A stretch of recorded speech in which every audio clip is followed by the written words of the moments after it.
তো আজকে আমি আপনাদেরকে খুব গুরুত্বপূর্ণ একটা বিষয় দেখাবো, সেটা হলো পিএইচপি ফর্ম ভ্যালিডেশন। তো পিএইচপি ফর্ম ভ্যালিডেশন আপনারা অনেকভাবে করতে পারেন। তো আমি আপনাদেরকে বেসিক কিছু রুলস অ্যান্ড রেগুলেশন দেখাবো এবং ফান্ডামেন্টাল কিছু বিষয় দেখাবো, অর্থাৎ প্রসিডিউরটা দেখাবো যে কিভাবে আপনারা পিএইচপি ফর্ম ভ্যালিডেশন করবেন। তো ওকে ফাইন। তো এটা আমার এইচটিএমএল পেজ ছিল। তো প্রথমেই আমি যে কাজটি করব, আমি একটা এইচটিএমএল ফর্ম তৈরি করে নেব। হ্যাঁ, তো এইচটিএমএল ফর্ম তৈরি করতে হলে অবশ্যই আপনাকে এইচটিএমএল এর মধ্যে লিখতে হবে, পিএইচপি ব্লকের মধ্যে আপনি লিখবেন না। তো এখন এখানে জাস্ট প্রথম আমি যে কাজটি করব, আমরা একটা টেবিল তৈরি করে নেব অর্গানাইজড ওয়েতে, যাতে ফর্মটা ডিসপ্লে হয়। অথবা আমি যদি সিএসএস দিই, দেখা গেল যে অনেক বেশি সিএসএস লিখতে হবে। যে দেখুন টেবিল দিয়ে কত সহজে ফর্ম তৈরি করা যায়। এর আগে আমি যখন ফর্ম ইন ডিজাইন আপনাদেরকে দেখিয়েছি যে খুব সহজে ফর্মকে কিভাবে আপনি অর্গানাইজড ওয়েতে ডিসপ্লে করবেন। টেবিলের মধ্যে কি নিলাম, আমি টেবিল রো নিলাম। ওকে, তো টেবিল রো নেওয়ার পর আমি নিব কি, টেবিল ডাটা নিব। Table data. ওকে, তো টেবিল ডাটা নিলাম। তো একটা নিলাম, আরেকটা নিলাম। তো সাপোজ আমি একটার মধ্যে দিলাম, সাপোজ নেম দিলাম আমি। হ্যাঁ, নেম। ওকে, নেম দিলাম। তো তারপরে এখানে আমি একটা ইম্পোর্ট টাইপ দেব। আমি লিখলাম ইম্পোর্ট টাইপ ইকুয়াল টু। তো আমি টাইপ করে করে লিখছি, আপনারা টাইপ করে করে লিখে লিখে প্র্যাকটিস করবেন। ভিডিওটি পজ দিয়ে দিয়ে সামনে পেছনে নিয়ে টাইপ করে করে লিখে লিখে প্র্যাকটিস করবেন। ওকে, তারপর আমরা লিখবো ইম্পোর্ট টাইপ, আমরা সাপোজ দেবো এখানে টেক্সট। তো তার একটা নেম আমি অবশ্যই দিয়ে দেবো এই ইম্পোর্ট ফিল্ডার, কারণ পরে আমাকে অবশ্যই ভ্যালু তুলতে হবে ফিল্ডগুলোতে। সাপোজ দিলাম ইউজার নেম, অথবা সাপোজ আমি নেম দিলাম, আপনার ইচ্ছা আপনি এরকম দিবেন। তো এই যে একটা রোতে আমি কি নিলাম, নেম নিলাম। এই রোটা জাস্ট আপনি কপি করবেন খুব সহজে। কপি করলাম। কপি করার পর সাপোজ আপনি চাচ্ছেন যে ইমেইল দিবেন, ইমেইল। ওকে, আমি ইমেইল দিলাম।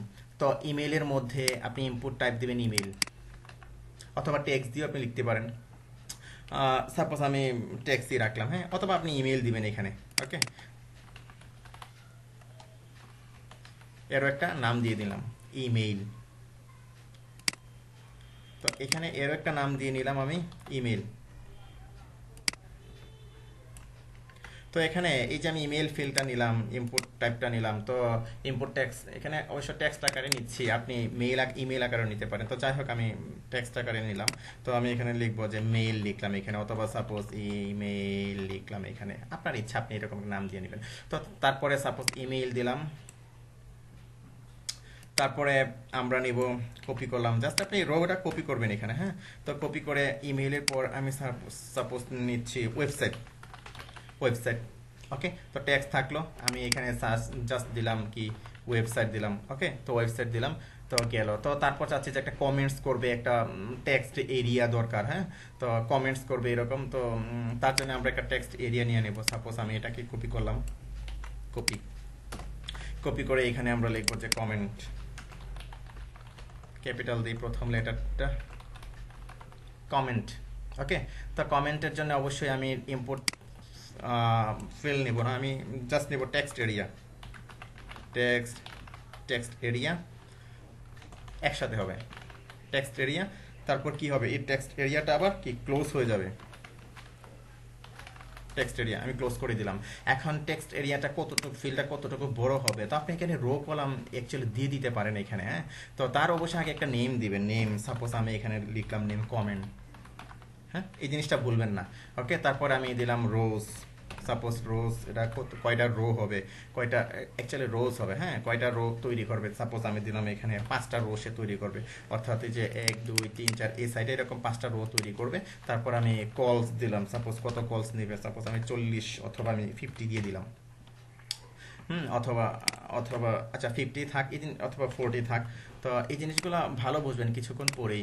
তো আমি কি কিছু ফিল নিলাম, তাই না? তো আমি যদি এখন রিলোড দিই আমার সাইটটাকে, হ্যাঁ, আমি আমার পেজটাকে, আমি দেখবো কি কত সুন্দর একটা ফর্ম তৈরি হয়ে গেছে, তাই না? এই যে দেখুন অর্গানাইজ ওয়েতে, হ্যাঁ, কত সুন্দর, একেবারে লেভেলে লেভেলে কত সুন্দর একটা সাইট ফর্ম তৈরি হয়ে গেছে। তো এটা হওয়ার কারণ হলো আমি এই যে টেবিল রোয়ের ভিতর আমি টেবিল ডাটাতে নিয়েছি। তো এখন চাচ্ছি যে কমেন্টস হলো, তারপরে ইম্পোর্ট নেম, ইমেল, ওয়েবসাইট, আমি এগুলো নিলাম। তো আমি অ্যাকচুয়ালি এগুলো উঠিয়ে দিই, এগুলো দরকার নেই। তো এগুলো নিলাম। তো আমি একটা জেন্ডার নিব। হ্যাঁ, জেন্ডার।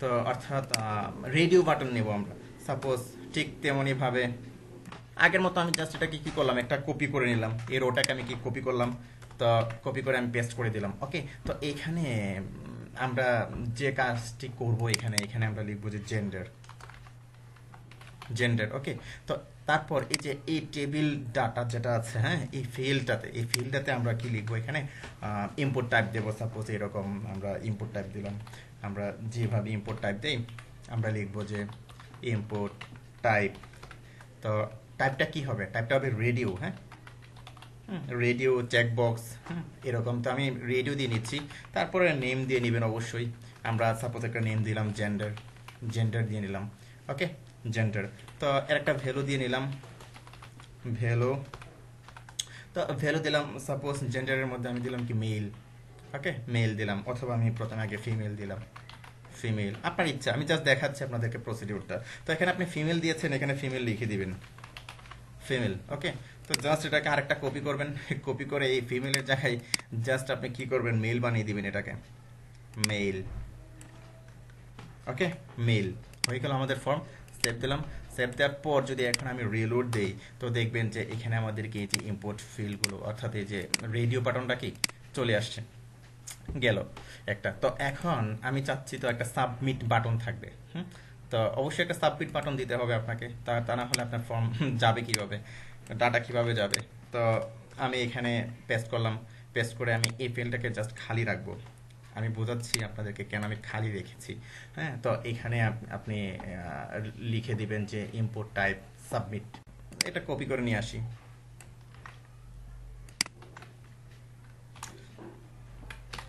ওকে তো ইনপুট টাইপ আমরা লিখবো কি সাবমিট লিখবো ওকে তারপর নেমও সাপোজ এখন দেওয়া লাগবে না যদি আচ্ছা থাক সাবমিট তারপরে ভ্যালু দিবেন ভ্যালু দিয়ে দিবেন কি সাবমিট এই ভ্যালু এখানে যেটা দিবেন এই যে এখানে আমি যে ভ্যালুটা দিলাম এই ভ্যালুটাকে আমার ফর্মের মধ্যে শো করবে সাবমিট বাটনের মধ্যে কি শো করবে এই যে এখানে এটা শো করবে সাবমিট গেল তো আমি এখানে দেখুন কেন আমি একটা ইম্পোর্ট যেটা টিডি আমি একটা খালি রেখেছি কারণ হলো যে এই সাইডটা যাতে খালি থাকে তা না হলে কেটে এ পাশে চলে যাবে এই কারণে কি আমি একটা খালি রেখেছি তো আশা করি বিষয়টা বুঝতে পেরেছেন তো আমরা কি করলাম খুব সুন্দর একটা HTML ফর্ম আমরা তৈরি করলাম ওকে তো এখন এটা তো একটা স্ট্যাটিক ফর্ম এখন আমরা PHP দিয়ে এটাকে ভ্যালিডেশন করব অর্থাৎ ভ্যালিডেট করব কিভাবে তো ভ্যালিডেট করার জন্য তো আমি এর আগে আপনাদেরকে দেখিয়েছি যে কিভাবে টেবিল থেকে পোস্ট গেট রিকোয়েস্ট দিয়ে ডাটা তুলতে হয় তো এই জিনিসগুলো আপনারা অলরেডি জানেন তো যার কারণে কি আমি আপনাদেরকে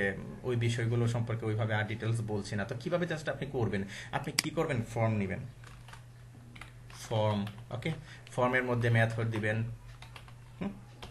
অলরেডি আপনাদেরকে আমি শিখিয়েছি কিভাবে মেথড দিবেন মেথড আমরা সাপোজ দেব কি পোস্ট ওকে তারপর অবশ্যই অ্যাকশন দিবেন অ্যাকশন মানে কোথায় সে অ্যাকশন করবে তো আমরা চাচ্ছি এই পেজের মধ্যে অ্যাকশন করুক তো তার জন্য আমরা পিএইচপি নিয়ে নিই পিএইচপি তারপরে ইকো করব কি ইকো করব অলরেডি জানেন আপনারা সার্ভার তারপরে এখানে আমরা লিখব যে পিএইচপি সেলফ তাই না পিএইচপি আন্ডারস্কোর সেলফ অথবা আপনি এই জায়গাটা পুরো খালি রেখে দিবেন এই যে এরকম খালি রেখে দিবেন অথবা আপনি লিখবেন যে PHP সেল ওকে খালি রাখলেও সে একই পেজের মধ্যে কি করবে সে কাজ করবে ওকে তো এখন এই যে আমি এটা লিখলাম তো PHP সেল আমি লিখলাম অর্থাৎ এই পেজে হবে তো ফর্মটা আমি স্টার্ট করলাম টেবিলের ঠিক উপরে তাই না এখন টেবিলের ঠিক নিচে আমি এখানে ফর্মটা ক্লোজ করে দেব স্মল লেটারে লিখলাম ফর্মটা কি ক্লোজ করে দিলাম ওকে এই গেল কাজ তো এখন একটা জিনিস আপনাকে মনে রাখতে হবে সেটা হলো আপনার এই যে আপনি ফর্মটা পাঠাচ্ছেন তো অ্যাকশন করছেন তো অ্যাকশন করার সময় যে ফাইলের মধ্যে অ্যাকশন হচ্ছে এখানে আপনার প্রসিডিউরটা আপনাকে সিকিউর করার জন্য আপনি যে কাজ করবেন সেটা হলো আপনাকে HTML স্পেশাল চার্টস এরকম একটা বিল্ট-ইন ফাংশন আছে এটা আপনাকে দিয়ে দিতে হবে তো এটার কাজটা আমি কিছুক্ষণ পরে আপনাদেরকে বলছি এটার কাজটা তো জাস্ট একটা হিন্টস দিয়ে নিই এটার কাজটা হলো স্পেশাল ক্যারেক্টার অর্থাৎ কেউ যদি স্ক্রিপ্ট চালায় এরকম সাপোজ স্ক্রিপ্ট লেখে স্ক্রিপ্ট অর্থাৎ ক্রস ব্রাউজার স্ক্রিপ্ট যখন চালাতে যাবে কেউ আপনার সাইডে, তখন এই যে স্মলার দেন গ্রেটার দেন চিহ্নগুলো অর্থাৎ স্পেশাল যে এন্টিটিগুলো আছে এটাকে আপনাকে সে এই যে এরকম স্পেশাল এন্টিটি তৈরি করে দেবে, LT LR তারপরে GT এরকম করে দেবে সে। তো যার কারণে কি এটা কাজ করবে না, অর্থাৎ হ্যাকিং একটা প্রচেষ্টা থেকে আপনার সাইটটি বেঁচে যাবে। তো তার জন্য আপনি কি লিখবেন, এটাকে একটা ব্র্যাকেট দিবেন, দিলাম, এটাকে এদিকে ব্র্যাকেট দিলাম, এখানে একটা কোলন দিয়ে নিই, তো দিলাম এখানে ব্র্যাকেট দেওয়ার পরে আপনি এখানে লিখবেন সাপোজ HTML SP, এই যে স্পেশাল চার্জ এটা আপনি দিয়ে নেবেন। ওকে, অর্থাৎ আপনার প্রসেসটা অ্যাকশন প্রসেসটা কি আপনার এই যে স্পেশাল ক্যারেক্টার অর্থাৎ স্ক্রিপ্টিং, যদি কোনো হ্যাকার স্ক্রিপ্ট চালাতে চায় এর থেকে বেঁচে যাবে। অর্থাৎ ইনিশিয়াল পর্যায়ে জাস্ট আপনি এই ভ্যালিডেশনটা করে নেবেন, গেল। তো অর্থাৎ এটাকে আপনার ক্রস সাইট স্ক্রিপ্টিং বলে, যেটাকে বলে XSS। তো এই সম্পর্কে আমরা আরো ভালো জানবো, আমরা ফিউচারে আমরা ভালো দেখবো যখন আমরা কাজ করবো। এখন সাপোজ ধরুন আমি ফর্মটা ভ্যালিডেশন করবো। ওকে, তো ভ্যালিডেশন করার জন্য আমি এগুলোকে ধরবো। তো কিভাবে আপনি ধরবেন এগুলোকে, যেমন আমরা PHP ব্লক নিলাম এখানে। ওকে, তো PHP ব্লকের মধ্যে ইফ এভাবে লিখবেন। তো এর আগে আপনাদের শিখিয়েছি কিভাবে লিখবেন এটা। আমরা লিখলাম সার্ভার, তো সার্ভারের মধ্যে আপনি এখানে লিখবেন রিকোয়েস্ট মেথড। ওকে, তো রিকোয়েস্ট মেথডটা আমরা কি রিকোয়েস্ট মেথড করব, পোস্ট করব, তাই না? এই যে আমরা এখানে পোস্ট দিয়েছিলাম, তাই তো? তো রিকোয়েস্ট মেথডটা হবে কি, পোস্ট, গেল। তো পোস্ট দেওয়ার পর এখানে আপনাকে $_ দিতে হবে। তো $_ দিলাম, রিকোয়েস্ট মেথড আমরা লিখবো যে ইকুয়াল কি পোস্ট, ইকুয়াল আমরা কি লিখবো, পোস্ট, আমরা পোস্ট লিখলাম।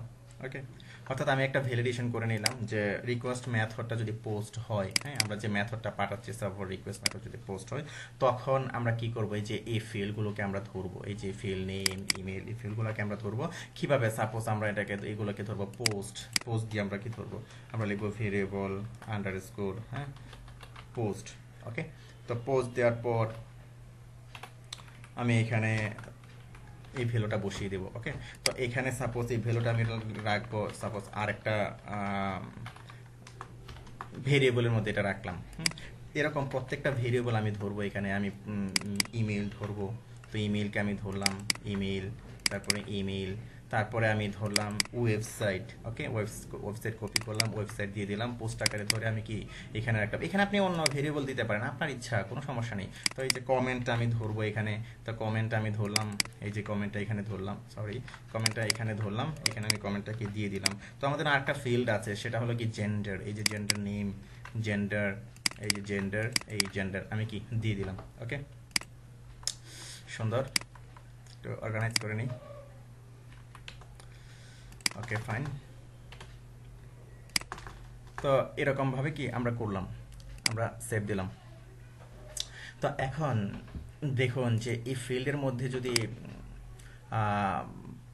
কেউ ইনপুট করতে চায় কোনো কিছু, হ্যাঁ, ইনপুট করলাম, তো এখানে সাপোজ একটা স্পেস পড়ে যেতে পারে, তাই না? তো স্পেসগুলোকে আপনি কি করবেন, যে আপনি নিজে থেকে যাতে মেশিন স্পেসটাকে প্রশমিত করে ফেলে, তার জন্য আপনি একটা স্পেশাল ফাংশন অর্থাৎ বিল্ড ইন ফাংশন ইউজ করবেন, সেটা হলো ট্রিম। ওকে, তারপরে আবার দেখা গেল যে ব্যাকস্ল্যাশ পড়ে যায়, অর্থাৎ ব্যাকস্ল্যাশ থাকে একটা, তো ব্যাকস্ল্যাশটাকে প্রশমিত করার জন্য আপনি করবেন কি, ইউজ করবেন যে স্ট্রিপ স্ল্যাশেস। ওকে, তারপরে যে HTML যেটা আছে স্পেশাল ক্যারেক্টার, যেটা এটাকে প্রশমিত করার জন্য অর্থাৎ স্পেশাল ক্যারেক্টার দিয়ে আপনি যে স্ক্রিপ্টিং XSS যেটা ক্রস ব্রাউজার স্ক্রিপ্ট, যেটা ক্রস ব্রাউজার স্ক্রিপ্ট থেকে আপনি আপনার ডাটাকে যদি আপনার প্রোটেক্ট করতে চান, তখন আপনি ইউজ করবেন HTML স্পেশাল ক্যারেক্টার চার্টস, যেটা। তো আপনি এটা কিভাবে করবেন, তো সাপোজ আপনি কি করবেন, এখানে জাস্ট এই যে এগুলোর মধ্যে আপনি এগুলো বসিয়ে দিতে পারেন। যেমন ধরুন আমি এখানে ট্রিম বসিয়ে দিলাম,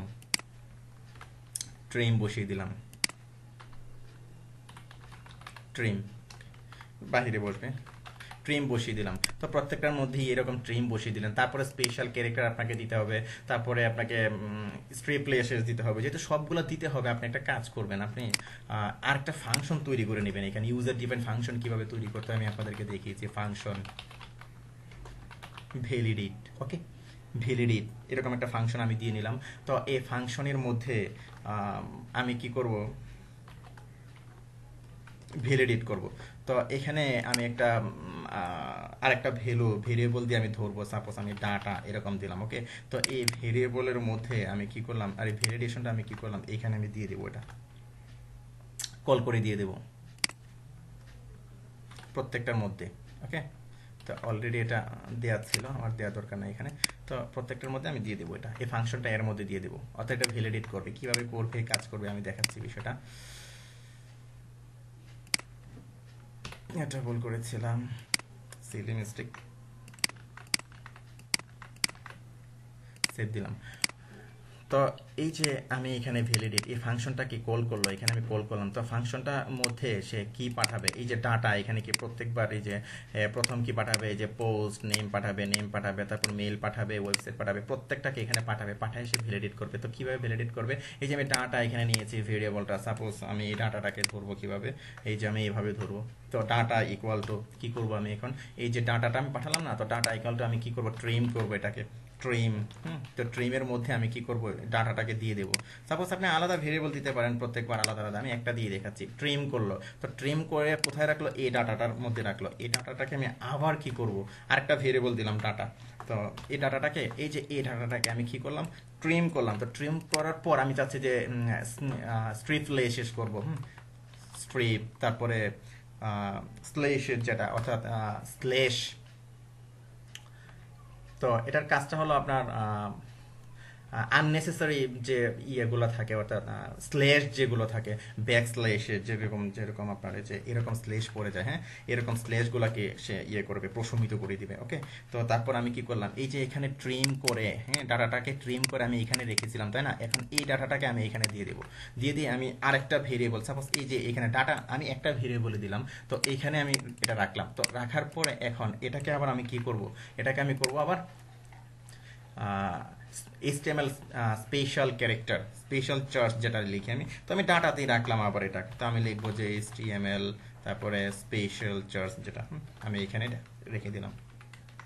তো দেখুন যে একসাথে আমি তিনটা ভ্যালিডেশন করে ফেললাম, কিভাবে একটা ফাংশন তৈরি করে, হ্যাঁ, অর্থাৎ এই ফাংশনের মধ্যে এ কি করবে, ডাটাটা এখানে পাঠাবে, এই যে পোস্ট নেমটা এখানে পাঠাবে। তো পোস্ট নেমটা কি করবে, সে এই যে আমি একটা ট্রিম করলাম, তো ট্রিম করে আমি কি করলাম, এখানে রাখলাম। তো আবার এটাকে আমি কি করলাম, স্ট্রিপ শেষ করলাম, করে আবার এখানে রাখলাম। এটাকে আমি আবার কি করলাম, HTML স্পেশাল চার্জ করলাম, করে আমি এখানে রাখলাম। ওকে, তো একসাথে আমি কি অনেকগুলো কাজ করে ফেললাম। তো একটার পর একটা সে এখানে পাঠাবে, পাঠিয়ে সে কি করবে, ভ্যালিডেট করবে। আশা করি বিষয়টা বুঝতে পেরেছেন। তো এভাবে আপনি কি করবেন, আপনার সাইটটাকে আপনি অর্থাৎ আপনার ফর্মটাকে আপনি প্রোটেক্ট করবেন। ওকে, তো এখন চাচ্ছেন যে ভ্যালিডেশন করার পর এই যে ভ্যালুটাকে আপনি শো করবেন। তো শো করার জন্য খুব সহজ, এই যে আপনি এগুলো নিয়ে আসছেন, এখানে ধরে যে নিয়ে আসছেন, তো এগুলো একটা একটা করে সাপোজ আপনি ইকো করে দিলেন। সাপোজ আমি এই সবার নিচে আমি ইকো করলাম, ইকো, আপনি এখানে লিখলেন যে নেম। ওকে, তো নেম লিখলেন, দিয়ে আপনি এখানে একটা কনকেট করে আপনি ভেরিয়েবলটা দিয়ে দিলেন। ওকে, তো আমি অনেকগুলো করে নিই। তো সাপোজ অনেকগুলো করার আগে আমি যে কাজটি করব এখন, এটাকে কনকেট করে একটা ব্রেক দিয়ে নিব, যাতে নিচে নিচে শো হয়, বিয়ার দিয়ে নিচে নিচে শো হয়। ওকে, তো আমি নিচে নিচে শো করব। তো নিচে নিচে শো করার জন্যে আমি লিখব যে ব্রেক দিলাম। তো ব্রেক দেওয়ার পর এই যে ইমেইল, ইমেইল আমরা দেবো এখানে, ইমেইল দিলাম। তারপরে আছে ওয়েবসাইট, ওয়েবসাইট দিলাম এখানে, একসাথে করে দিলাম, সমস্যা নেই, এভাবে লেখা যায়। আমরা এখানে লিখবো যে ওয়েবসাইট, ওয়েবসাইট। তো তারপরে আছে আবার কমেন্ট, কমেন্ট দিয়ে দিলাম। এখানে আমরা লিখবো যে কমেন্ট, কমেন্ট। তারপরে আছে যে জেন্ডার, আমি এখানে জেন্ডার দিয়ে দিলাম, এখানে লিখবো যে জেন্ডার, জেন্ডার আমি লিখলাম। তো শেষে আর ব্রেক দেওয়ার কোনো দরকার নেই। ওকে, ফাইন, সেভ দিলাম। তো এখন যদি আমি রিলোড দিই, রিফ্রেশ দিই আমার সাইটটাকে, আচ্ছা এখানে দেখাচ্ছে যে আনডিফাইন্ড ভেরিয়েবল নেম, কত নাম্বার নামে, 76 নাম্বার লাইনে, হ্যাঁ, আনডিফাইন্ড ভেরিয়েবল ইমেল, এগুলো সে দেখাচ্ছে যে ভেরিয়েবলগুলো আনডিফাইন্ড দেখাচ্ছে। তো আনডিফাইন দেখানোর কারণটা হলো, তো এখানে আপনাকে যে কাজটি করতে হবে, আরেকটা কাজ করতে হবে, সেটা হলো এই যে আমি ডাটাটা রাখলাম না, তো ডাটাটাকে অবশ্যই রিটার্ন করতে হবে আপনাকে। হ্যাঁ, রিটার্ন ডাটাটা রিটার্ন করে দিলাম। ওকে, এখানে আমরা এটাকে ইকো করছি, তাই না? তো আমরা এখান থেকে নিয়ে নিলাম। হ্যাঁ, আমরা ইকো করবো এটার ভিতরে। ওকে, সেভ দিলাম। ওকে, তো ভেরিয়েবলটা আমি এখানে ডিফাইন করলাম, এখানে আমি ইকো করলাম, তারপরে রিলোড দিলাম, তারপর কি চলে গেল। আশা করি বিষয়টা বুঝতে পেরেছেন এটা। হ্যাঁ, অর্থাৎ এখানে ইকো করবেন। তো আমি আপনাদেরকে টানা দেখাচ্ছি, যার কারণে কি মানে একটু অগোছালো হয়ে যাচ্ছে। তো সমস্যা নেই। তো আপনি এখানে ইকো করবেন, ইকো করলে এখানে ভেরিয়েবলটা পেয়ে যাবে, আর আনডিফাইন দেখাবে না। এখানে ডিফাইন করলেন, এখানে পেয়ে গেল। তো আমি জাস্ট এর বাহিরে, কন্ডিশনের বাহির থেকে আমি করতে যাচ্ছিলাম, তখন এটাকে গ্লোবাল করে নিতে হবে, আমাদের গ্লোবাল করার দরকার নেই। ওকে, তো এরকমভাবে আমরা করলাম। তো করার পর আমরা যদি এখন ভ্যালিডেট করার চেষ্টা করি, সাপোজ নেম দিলাম দেলোয়ার, তারপর আমি ইমেল দিলাম সাপোজ দেলোয়ার gmail.com দিলাম, তারপরে দিলাম website.com দিলাম, তারপরে কমেন্টস দিলাম গুড, তারপরে মেইল দিলাম। ওকে, তারপরে আমি সাবমিট দিলাম। তো সাবমিট দেওয়ার পরে এখানে দেখুন যে আমার এই যে name Delwar, email Delwar, gmail.com, তারপরে এই যে দেলোয়ার.com ওয়েবসাইট, কমেন্টস, এগুলো কি চলে আসছে। এখন একটা বিষয় আপনাদেরকে বলি, আগে যে বিষয়গুলোর কথা আমি আপনাদেরকে বলেছিলাম। সাপোজ আমি কি করলাম, এই যে ভ্যালিডেশনগুলো করলাম। হ্যাঁ, এই যে ভ্যালিডেশনটা করলাম। হ্যাঁ, তো আমি এখানে কি করলাম, এই যে HTML স্পেশাল ক্যারেক্টার দিলাম, ট্রিম করলাম, তাই না? তো ট্রিম করার কারণে দেখা গেল যে আমি এখানে এই যে একটা স্পেস দিলাম, স্পেস দিয়ে আমি কি নাম দিলাম, একটাই আমি ভ্যালু দিলাম। ওকে, তো সাবমিট দিলাম। তো সাবমিট দেওয়ার পর আনডিফাইন্ড ইন্ডেক্স জেন্ডার, দেখা যাচ্ছে, জেন্ডারটা আমি সিলেক্ট করে দিই। আমি এখানে স্পেস দিলাম, স্পেস দিয়ে আমি এরকম ডিডি দিলাম, সাবমিট দিলাম। ওকে, তো জেনারেটর সিলেক্ট করে দিলাম, এটা পরে আমি ঠিক করছি অবশ্য। তো এখানে স্পেস পাওয়ার কথা, কিন্তু সে কিন্তু স্পেসটা নেয়নি। হ্যাঁ, তারপরে আরো যে বিষয়গুলো আছে, যে স্পেশাল ক্যারেক্টার, যেটা যেমন ধরুন এখানে আমি কমেন্টসের মধ্যে আমি দিলাম যে স্ক্রিপ্ট, তারপরে আমি লিখলাম এখানে স্ক্রিপ্ট লিখলাম, আর এখানে অ্যালার্ট দিলাম, অ্যালার্ট। তো অ্যালার্ট দেওয়ার পরে এই অ্যালার্টের মধ্যে আমি লিখলাম যে হ্যাক লিখলাম। ওকে, জানাটা সিলেক্ট করে দিলাম। তো সাবমিট করার পর আমরা দেখবো যে এখানে এই যে স্ক্রিপ্ট কি এখানে কি চলে আসছে। একটা কাজ করবেন, এখন যেহেতু আমরা কি এখানে ডাটাগুলো পাস করছি, এবং এই ভ্যালুগুলো আগে ইনিশিয়ালাইজ করে নেবেন, ইনিশিয়ালাইজ অবস্থায় ফ্ল্যাগ ভেরিয়েবল হিসেবে দিয়ে নেবেন। অর্থাৎ ডাটাগুলো আমরা এমটি, একটা ভেরিয়েবলগুলো এগুলো ডিফাইন করে নেব। সাপোজ ধরুন প্রাথমিক অবস্থায় এটা এমটি থাকবে, ইকুয়াল টু এরকম থাকবে। তো এরকম থাকলো। তো সাপোজ আমি সবগুলো এরকম করে দিয়ে নিই, একটা একটা করে, সাপোজ যে এরকম। তো একটা একটা করে দেওয়ার চাইতে আমি এক লাইনও লিখতে পারি এগুলো। হ্যাঁ, যেমন সাপোজ এটা লিখলাম, এটার পরে আমি ইমেল লিখলাম। ওকে, তো ইমেল লিখলাম, তারপরে সাপোজ আমি কি লিখলাম, ওয়েবসাইট লিখলাম, ইকুয়াল টু আমি ওয়েবসাইট দিয়ে নিলাম এগুলো। তারপরে আছে কি আমাদের কমেন্ট আছে, আমি কমেন্ট কপি করলাম, কপি করে আমি কমেন্টও দিয়ে নিলাম। তারপর জেন্ডার আছে, দিয়ে নিলাম। অর্থাৎ আমি একটা ফ্ল্যাগ ভেরিয়েবল দিয়ে নিলাম, প্রাথমিক অবস্থায় কি এগুলো এমটি থাকবে। ওকে, ইকুয়াল টু এমটি এরকম থাকলো, সেভ দিয়ে নিলাম। তো এখন দেখুন আমি কি ভ্যালিডেশন করেছিলাম, কি আমরা যখন এখানে আমরা কোনো স্ক্রিপ্ট চালাতাম, হ্যাঁ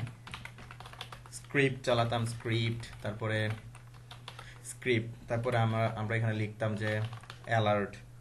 তো অ্যালার্টের মধ্যে আমরা কি লিখেছিলাম, সাপোজ এখানে লিখেছিলাম হ্যাক লিখেছিলাম, তাই না? তো এখন আমি যখন এই বাটনে ক্লিক করতাম, তখন দেখুন যে বাটনে ক্লিক করার পর এই যে এখানে কিন্তু সেই লেখাটাকে নিয়ে নিত। ওকে, কত সুন্দর নিয়ে নিচ্ছে, অর্থাৎ স্ক্রিপ্টটা এখানে কি কাজ করছে না। কিন্তু সাপোজ আমি ভ্যালিডেশন দিলাম না। ওকে, আমি ভ্যালিডেশনগুলো উঠিয়ে দিলাম, এই যে প্রত্যেকটা থেকে আমি ভ্যালিডেশনগুলো উঠিয়ে দিলাম।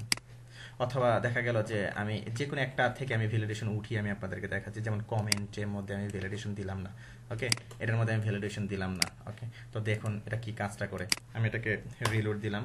তো রিলোড দেওয়ার পর আমি এখানে কমেন্টের মধ্যে আমি স্ক্রিপ্টটা চালালাম, ওকে। অথবা প্রথমে আমি আপনাদেরকে দেখালাম যে এখানে কি ভ্যালিডেশন দেয়া আছে, ভ্যালিডেশন করা আছে, হ্যাঁ, ভ্যালিডেশন করা অবস্থায় যদি আমি এটাকে সাবমিট করি, এটা কিন্তু এখানে কি হেক দেখাচ্ছে এরকম, ওকে। বিষয়টা বুঝতে পেরেছেন? তো আমি এখন রিলোড দিলাম। তো ভ্যালিডেশন করা নাই কোনটি? এই যে আমাদের এই ফিল্ডটি অর্থাৎ কমেন্ট ফিল্ডটি কি ভ্যালিডেশন করা নেই। সুতরাং আমি কমেন্ট ফিল্ডটির মধ্যে আমি সাপোজ স্ক্রিপ্ট চালাবো, এটা চালাবো, সাবমিট দিলাম, এই যে দেখুন হ্যাকড, অর্থাৎ স্ক্রিপ্টটা কি এখানে কাজ করছে, জাভাস্ক্রিপ্ট স্ক্রিপ্টটা। আশা করি বিষয়টা বুঝতে পেরেছেন। এই গেল, অর্থাৎ এই যে আপনি যখন HTML স্পেশাল চার্জ দিবেন, হ্যাঁ, অর্থাৎ তখন কি করবে আপনার স্বাভাবিকভাবে, আপনি সাধারণভাবে এটা মনে রাখুন যে কেউ আপনার সাইটটাতে স্ক্রিপ্ট চালাতে পারবে না, শুধু এতটুকু মনে রাখুন আপাতত। তো ফিউচারে আমরা এগুলো আরো বিস্তারিত বলবো এবং বিস্তারিতভাবে আমরা কি দেখবো। তো আপনি এইভাবে ভ্যালিডেশন করবেন আপনার ফেলগুলোকে, তো এরকম ভ্যালিডেশন করবেন। তো আপনি চাচ্ছেন যে ইনিশিয়াল অবস্থায় আরো ভ্যালিডেশন করতে যাচ্ছেন, যেমন সাপোজ এখানে আপনি ইম্পোর্ট ফিল্ডে রিকোয়ার্ড বসিয়ে দিবেন, হ্যাঁ, রিকোয়ার্ড অথবা রিকোয়ার্ড ইকুয়াল টু আপনি 1 দিয়ে নিলেন, ওকে, রিকোয়ার্ড অথবা রিকোয়ার্ড ইকুয়াল টু 1 দিয়ে নিলাম আমরা, সেভ দিলাম। সেভ দেওয়ার পর যখন আমি এটাকে রিফ্রেশ দেবো, আমি সাবমিট করলাম, এই যে দেখুন please fill out this field, হ্যাঁ, এই যে রিকোয়ার্ড ইকুয়াল টু 1 করার কারণে, অথবা যদি আপনি সরাসরি শুধুমাত্র রিকোয়ার্ড লিখেন তারপরে কি এটা কাজ করবে। সেভ দিলাম, আমি জাস্ট এখানে রিকোয়ার্ড লিখে দিলাম, ওকে, শুধু রিকোয়ার্ড লিখে দিলাম, দেখবেন যে এটাও কাজ করবে। সেভ দিলাম। সেভ দেওয়ার পরে আমি রিলোড দিলাম, তারপর আমি এই যে দেখুন যখন ক্লিক করলাম কি কাজ করলো। তো এরকম ভ্যালিডেশন করে নিতে পারেন, হ্যাঁ। তো আপনি এরকম প্রতিটা ফিল্ডে আপনি এরকম রিকোয়ার্ড দিয়ে আপনি কাজ করাতে পারেন, হ্যাঁ। অথবা আমি আপনাদেরকে কি এর আগে আপনি ভ্যালিডেশন করা দেখিয়েছিলাম, যে এর আগে যে আপনি ইম্পোর্ট টাইপ ভ্যালিডেশন আপনি কিভাবে করবেন, অর্থাৎ এমটি যখন থাকবে তখন ভ্যালিডেশনটা আপনি কিভাবে করবেন। তো এই ধরনের আরো অনেক ভ্যালিডেশন আছে, আমি জাস্ট আপনাদেরকে কিছু সিম্পল কিছু ভ্যালিডেশন প্রসিডিউর দেখিয়েছি, হ্যাঁ। তো এভাবে প্র্যাকটিস করবেন, প্র্যাকটিস করেই দেখবেন যে পাকাপোক্ত হবেন, স্কিল ডেভেলপ হবে, হ্যাঁ। তো আজকে এই পর্যন্তই, ধন্যবাদ।